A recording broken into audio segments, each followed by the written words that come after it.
Hi everyone. So I just thought I'd like to record this very short screencast-o-matic before we engage in discussion and conversation during the Adobe Connect meetings that will be taking place tomorrow on Thursday. Now, so far in Module 2, we've been working in part with theory behind assessment for learning, but also, and I hope you see that, we've been moving towards a more pragmatic or practical approach to assessment and feedback, and you've been asked to create activities then based on the different types of relationships that you have encountered in the article by Bowd and Malloy. So ideally, I think we can recognize at least 3 relationships. I hope you can see this. So we have the traditional teacher to student type of feedback that goes on. And Bowd and Malloy, they acknowledge this as being predominantly the Mark 1 type of feedback. It follows a very simple loop and is in some way perhaps based on a model whereby we think that we can correct student behavior. We offer them feedback. Hopefully the feedback is grounded in outcomes or expectations that are also made clear to the students. The information goes one way from the teacher to the student. Perhaps in the best of worlds, it's reciprocated so that the students are offered an opportunity to talk about their own experiences of what's going on as well. Bowd and Malloy, they also address another type of feedback. They call it Mark II feedback, whereby the students themselves are encouraged to reflect on what's going on. So here we've got different types of relationships. We've got student to student, and we've got student to self. And I guess both of these could be characterized as being Mark II type feedback then.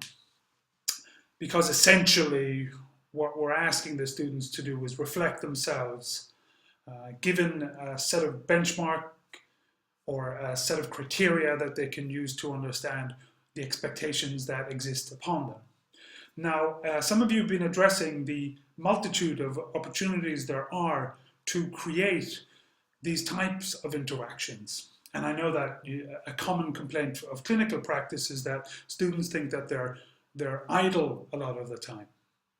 Now, it would be really interesting to make the students aware of the type of interactions that can take place when they are perhaps at a clinical placement then.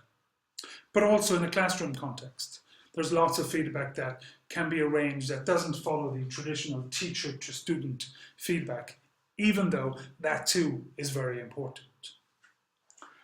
Some of you have also addressed, and we haven't perhaps taken it up, and Bowd and Malloy don't take it up because their text is very general, but in the book that we published here in Medical Education, we give a few examples of instances where there is patient to student feedback.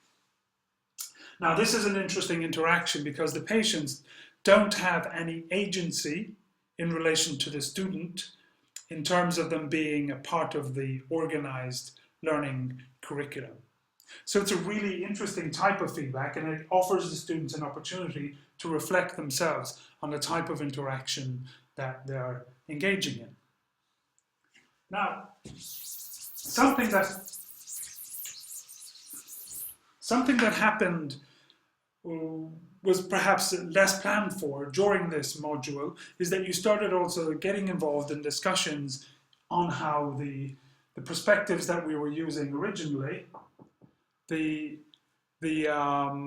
managerial perspective and also the learning perspective, but also the multimedia perspective played in relation to the types of feedback interactions that we could be addressing.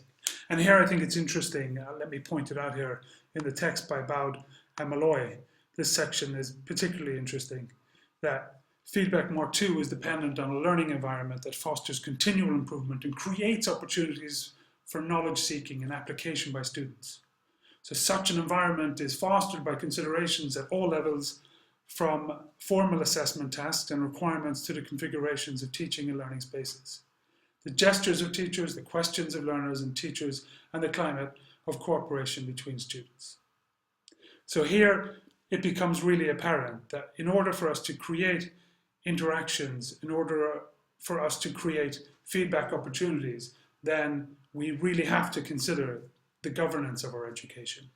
What kind of planning do we put in? What kind of opportunities do we create for students in order to engage in these different types of interactions? And I think it goes without saying that the individual learner perspective also plays a very prominent role in when we're organizing these types of interactions. So I think that offers maybe just a little bit of background to the types of discussions we'll have tomorrow evening. I hope you get a chance to prepare some questions in advance so that we can hit the ground running and engage in good discussion as soon as we meet without any technical glitches like we had the last time. So looking forward to seeing you all tomorrow evening. Take care.